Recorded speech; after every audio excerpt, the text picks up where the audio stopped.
Hey, buddy, watch this. Hello, Regis Gilbin is the name, and Hearthstone is the game, and I've got 10 new cards to review in part 10. So if you don't have a lot of time, you want to hit the quick reviews link in the description to see my 5-star ratings. Otherwise, let's go ahead and jump into the detailed reviews. Up first here, let's talk about the Druid Lowa Gonk the Raptor, a new 7-mana 4/9 beast. It reads, after your hero attacks and kills a minion, it may attack again. So we have hero power synergy once again connecting to the Druid Spirit card we saw previously that draws you a card when you attack and kill a minion. So, you know, in theory with Gonk the Raptor here, you play it alongside the Spirit and you attack your opponent's minions 3 or 4 times in a row in the same turn, and you maybe draw some cards and you develop a 4/9. And that sounds pretty cool if all of that lines up and works out, and that's the use case for Gonk. But unfortunately, much like when I talked about the Spirit, I do think this condition after attacking and killing a minion, that's a pretty hard one to achieve, because at a base level, the Druid hero only has 1 attack. And, you know, efficiently killing a minion with 1 attack, particularly, you know, when you're dealing with 7 mana plus in the late game, is going to be harder to do. Like, yes, there are those Paladin games where they have lots of Silverhand recruits. In those games, it might work fine.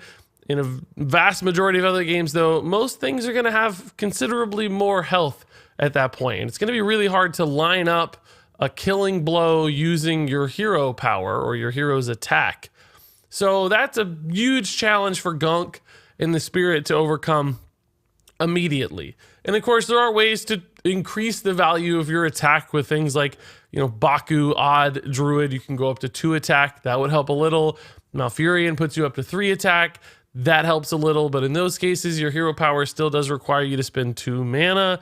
So you're just, you know, choking your mana as well. So that's like a turn 10 play now with Gonk and hero power and the Spirit. That's a big problem too, right? It's just happening so late. And even then, 3 attack doesn't kill 5/5s, right? Things have to be softened up. So you got to combine it with swipes, and then you can't play Gonk. So Gonk has to stick around for a turn or 2. The Spirit has to stick around for a turn or 2. Like, yeah, it's possible. And then even then, your reward is just maybe drawing a bunch of cards or sort of inefficiently clearing your opponent's board and taking lots of face damage in the meantime. And sure, Druid can you know, sustain lots of life and take lots of attacks like that. It's not a big problem for Druid, but ultimately every time it just doesn't feel that good. There are so many cooler things that Druid does these days that Gonk and the Spirit just don't really compete. They don't add up. They don't get there. And although this minion has a pretty interesting stat line, it's likely to stick around for a long time. Even if it does, you're just not punishing your opponent that much. So, you know, if Gonk was like a 3-mana minion and had this same effect, and you could use him in the early to mid game more efficiently, then yeah, I think this card would have some cool potential where you clear up those mid game boards. As a 7-mana minion, that's just really late in the game. Things are already happened. They're already moving. Your opponent's playing huge threats. And a card like Gonk just falls short. I think this card is going to see very little play, maybe in the future, or maybe even in Rastakhans. If there's something that gives your hero a permanent 6 attack, like, yeah, sure, Gonk will get there. That seems pretty unlikely, though. So I did forget to mention Twig of the World Tree. Like, yes, this can activate a couple extra swings of Twig of the World Tree, but again, in a post 7-mana world, that's less exciting because you're not getting any crazy ramp acceleration. And although you might get to your 10-mana double turn a little faster, still probably not worth running Gonk in your deck. So ultimately, a card that just seems rather weak and to me just doesn't look competitive right now at all. So now let's talk about the Undertaker, an 8-mana, 8/5 neutral legendary. And this is a great like WWE reference, so this is amazing. But maybe not such an amazing card, although I apparently disagree with the vast majority of the universe on that stance. So let's talk about it. The Undertaker has a battle cry. Gain the death rattle effects of 3 friendly minions that died this game. And that's actually pretty cool, right? Like, you get 3 death rattles in 1 on a single minion. And clearly, Hearthstone has some really good death rattles. And depending on which deck you think about putting this in or which class, you can pretty quickly figure out some cool combinations and some neat sorts of things that are possible with the Undatakah, especially like in Hunter with Play Dead. You can be like, oh my god, it can get eggs, and I can summon King Crush, and I can do all these, I can destroy an opponent's minion with Spider Bomb and Devilsaur Egg and Katharina, and you're like, oh my god, the Undertaker is amazing. All those things are great. And okay, you can do those, that's true. And there are other classes with great death rattles and neutral minions with cool death rattles. That's not really the problem for Undertaker with me. Like, yes, if you get him to hit the board and you get those death rattles all lined up, you've got an okay play. The bigger issue is this is just a really passive 8 mana card that I think is gonna be rather hard to play. We've seen in the past, in many cases, these bigger minions like this, unless they're doing something immediate, they're just hard to squeeze into your deck. It's that sort of Lich King versus Ysera mentality. Lich King's been so much better than Ysera because it had Taunt. You could afford to play it into an aggressive board. It immediately made an impact because it forced your opponent's hand. So it feels 10 times safer to play Lich King than it ever did Ysera, because Ysera just kind of sits there. And Undertaker is the same sort of way. Like, you just kind of play it and it just kind of sits there. Your opponent doesn't really have to kill it.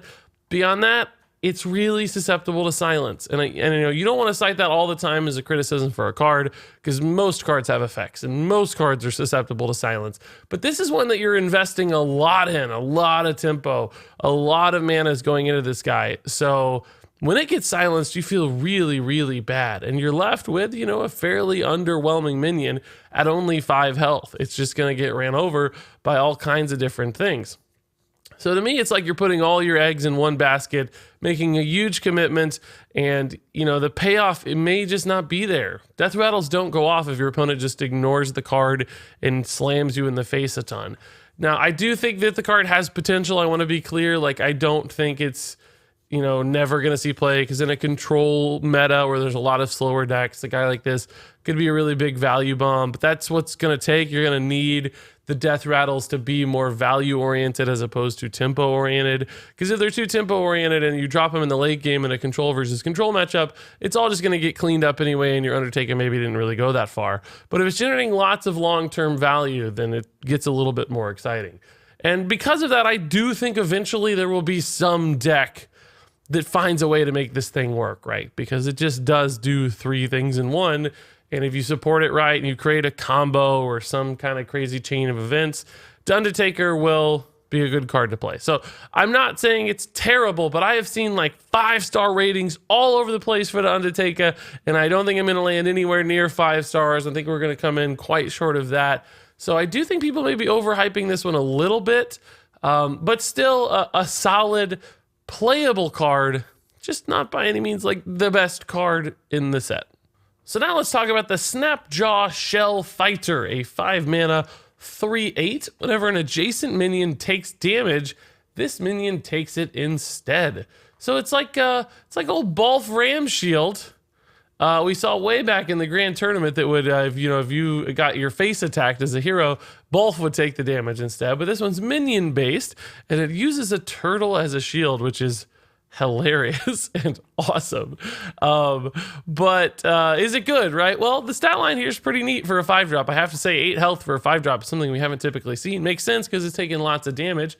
That's cool. And it's intriguing because you can use it to protect some sort of valuable asset, including a taunt minion, by the way. This almost adds 8 health to a taunt if it's sitting adjacent to a taunt and you're playing it against a minion-based deck, because your opponent wants to attack into that taunt, and instead all their damage is kind of getting wasted into the Snapjaw Shellfighter. Now, one of the problems with a card like this, and it was the same thing we saw with Balf Ram Shield, it basically means that your opponent can kind of kill it for free, because they're not taking the 3 attack counter damage when they attack this. They're attacking into that minion, but this card's taking it instead. So it does mean the attack value here is maybe not all that relevant. If your opponent's attacking into a 1-attack taunt, and Snapjaw's taking all the damage instead, that's not always necessarily a favorable trade, right? Like, you might rather Snapjaw Shellfighter just take the damage and kill the stuff instead of just absorbing some free hits.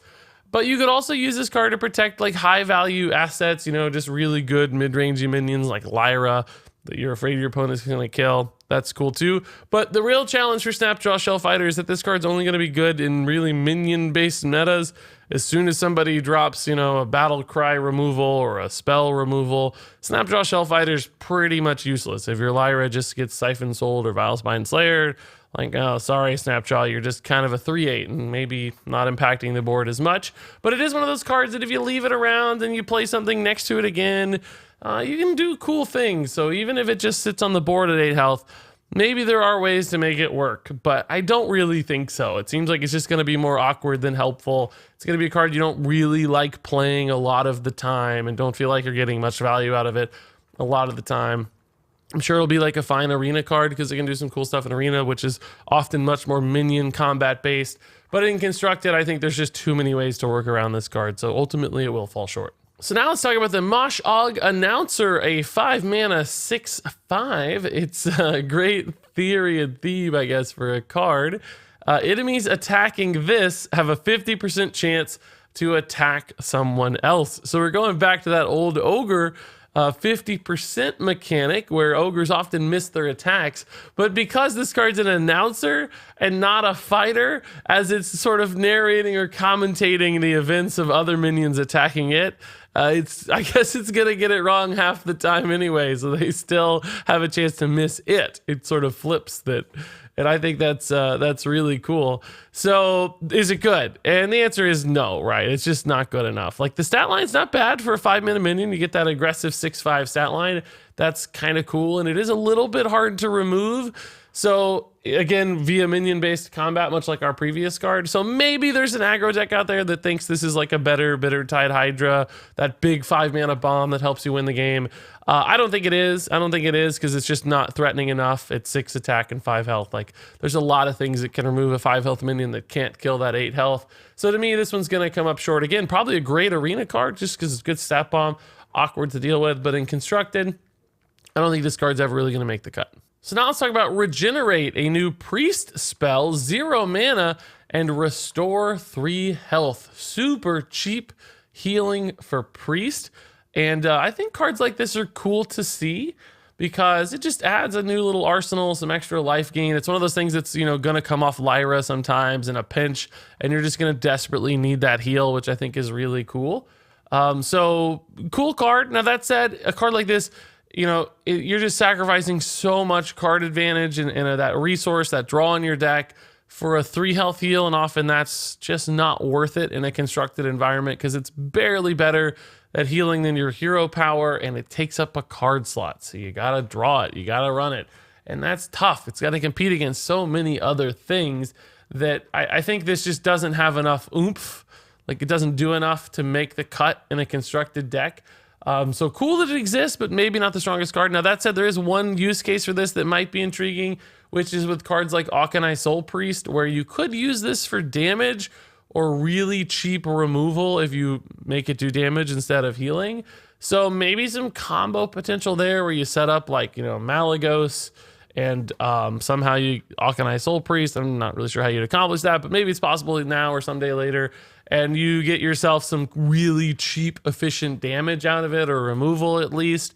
Like, Auchenai, Circle, plus Regenerate suddenly clears a lot of small minions and maybe even one big minion, or just hit the face as well with Auchenai Soul Priest. So cards like this, they create interesting little ways to look at the game differently when you start to combine them with other stuff. Also, as a cheap spell, maybe something like Miracle Priest with Gadgetzan Auctioneer could come to life because of this sort of card. It's also neat with the Priest Legendary Weapon as well. So, don't totally write this card off. Like, it looks a little light-handed, like it just doesn't do enough on its own. But if you start to combine it with other pieces, maybe Regenerate gets there just on being a cheap spell, which, as we've seen in Hearthstone before, 0 mana spells can create some pretty neat opportunities. So keep an eye on it. I just don't think it's going to do much right away. And we've got another priest spell here with Seance, a 2-mana spell this time, and it reads, choose a minion, add a copy of it to your hand. So a lot of people are comparing this card to Convert, an old priest card that read choose an enemy minion and add a copy of it to your hand. Now it's clearly strictly better than the card Convert because you can use this on enemy minions or friendly minions. and that's pretty cool. Convert was not a very well played card, though. Didn't see a lot of play, so I don't really know if that's the best comparison. I think a more apt comparison is with Zola.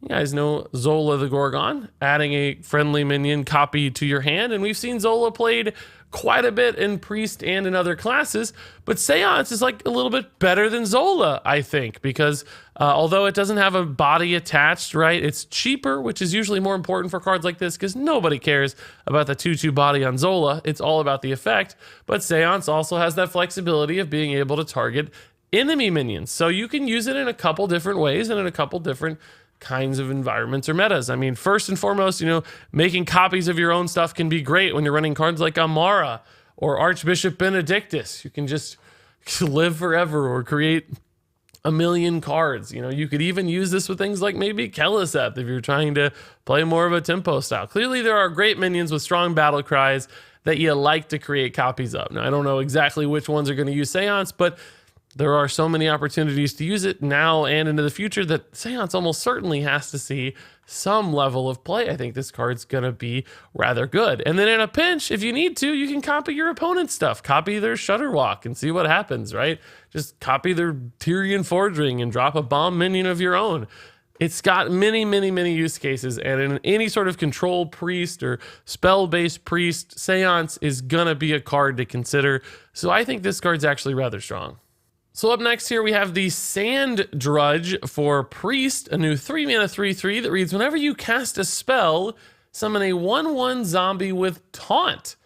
And that might sound like a pretty familiar effect, because it is. It's very similar to Violet Teacher, a card we've seen a lot in Hearthstone, summoning a bunch of 1/1s. But for Sand Drudge, it comes in at 1 mana cheaper, which is intriguing, and also the 1/1s have Taunt, which I think adds an interesting little element. So there's a lot to work with this card, since it compares, I think, favorably to a card that's been great in Hearthstone's history. Violet Teacher's been played a lot for a classic card.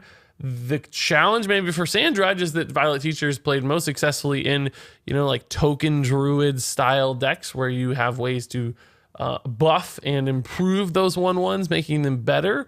Priest probably doesn't have universal, AoE style buffs where they buff a wide board. They're typically better at buffing 1 or 2 things at a time. So Priest might not have as much follow-up for Sand Drudge, but still, at the end of the day, a minion like this that's creating that many resources sort of for free can be good, particularly when those resources are disruptive because they have Taunt.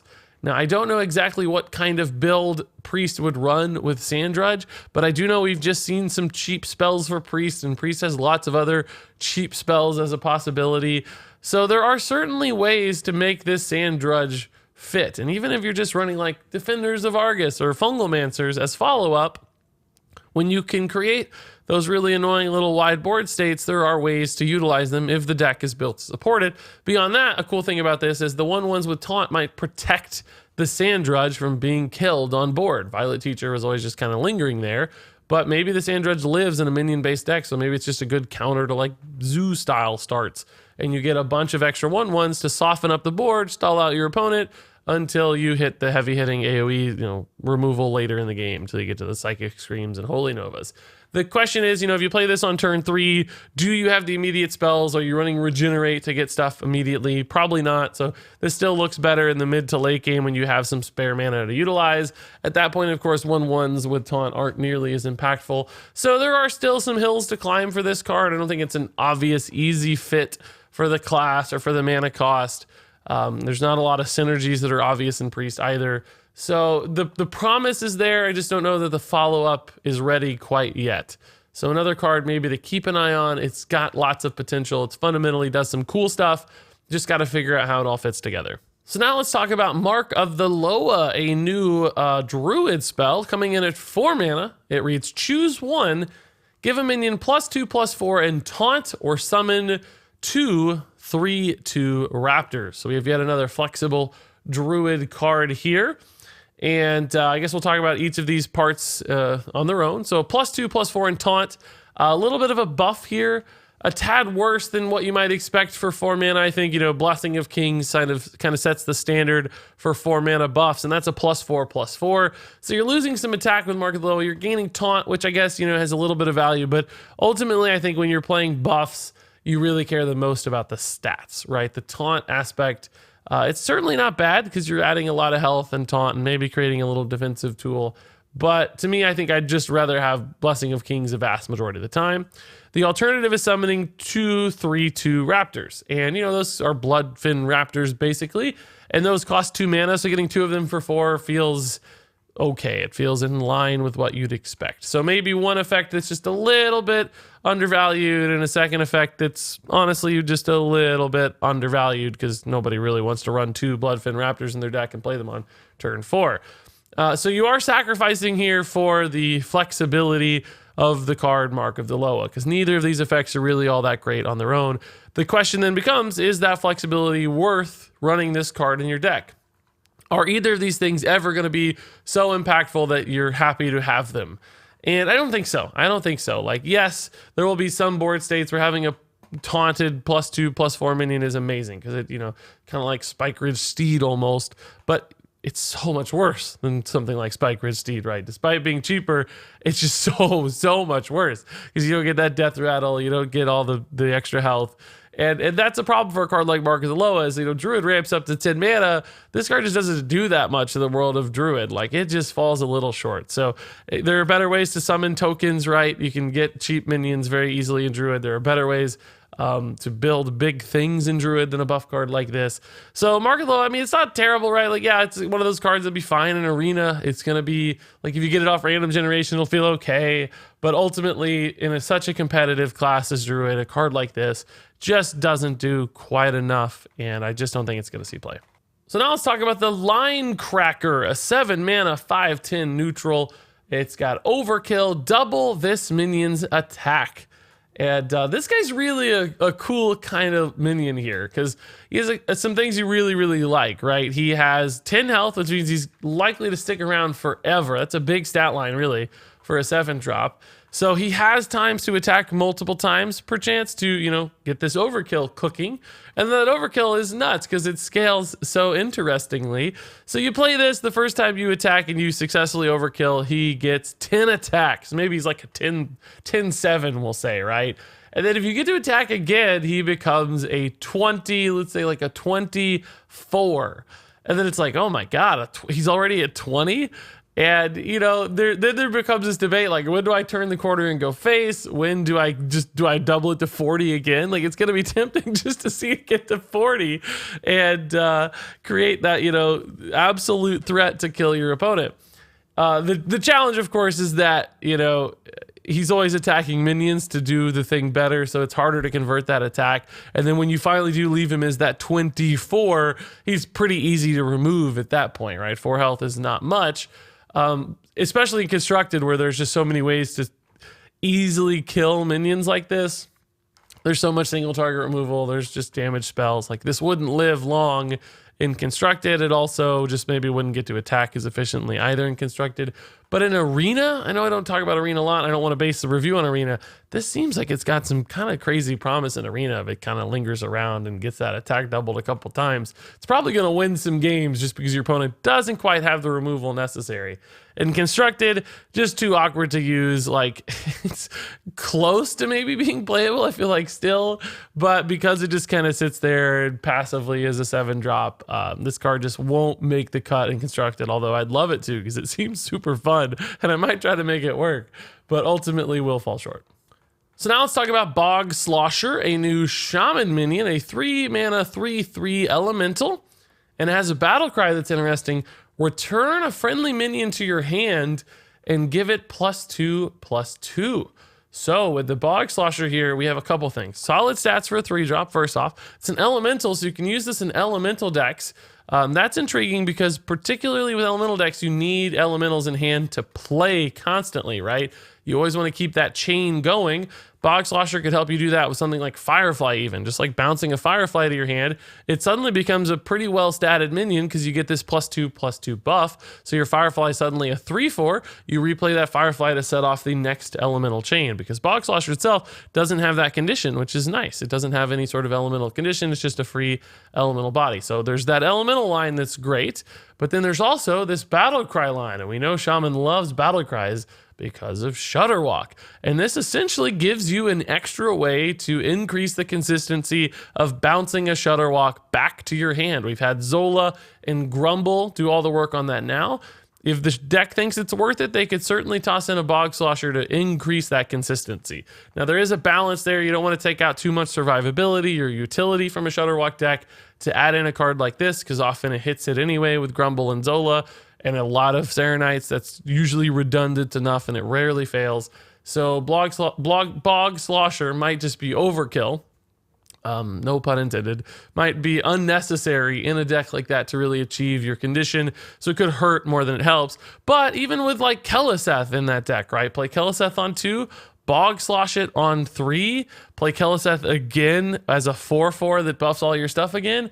That's pretty crazy. And really any Battlecry minion with a strong Battlecry becomes cool with Bog Slasher. One thing to consider is you are taking the minion out of play. You're not returning a copy of it like you do with Zola. This is more like that Grumble effect. So you do potentially lose some onboard influence if you're pulling anything out of play.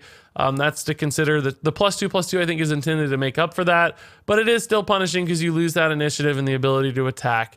Often you might lose more stats than you gain from the +2/+2, at least stats on board. So for Bog Slasher, it's not always a perfect fit. There is a little bit of awkwardness and challenge there, especially in a more tempo-based environment. But nonetheless, I think the utility of this card, the opportunities it creates, the big plays, the big moments, make it pretty playable. I think this is a strong looking card that has a lot of opportunities to succeed. There you go, folks. That wraps it up for my detailed reviews. Now let's jump into the quick reviews. Gonk the Raptor is a 2-star card. The Undertaker is a 3-star card. Snapjaw Shellfighter is a 2-star card. Mosh'Ogg Announcer is a 2-star card. Regenerate is a 2-star card. Seance is a 4-star card. Sand Drudge is a 3-star card. Mark of the Lowa is a 2-star card. Linecracker is a 2-star card. Bog Slasher is a 4-star card. And that's it, guys. Part 10 is done. Man, we're nearing the end of our card reviews already. Some crazy stuff. Couple strong cards here. Some legendaries that maybe aren't quite as exciting as I'd like to see. Druid is coming in real weak so far, which maybe that's a good thing for Hearthstone. Still wish they got at least a couple really exciting cards. I'm not sure I've seen any that got me super excited about the class, so we'll have to keep an eye on these archetypes. Maybe Gonk the Raptor will surprise us. Don't think so, but maybe. So that said, if you have thoughts, comments, of course, all those belong in the comments below. But until then, thank you so much for watching, and until next time, game on.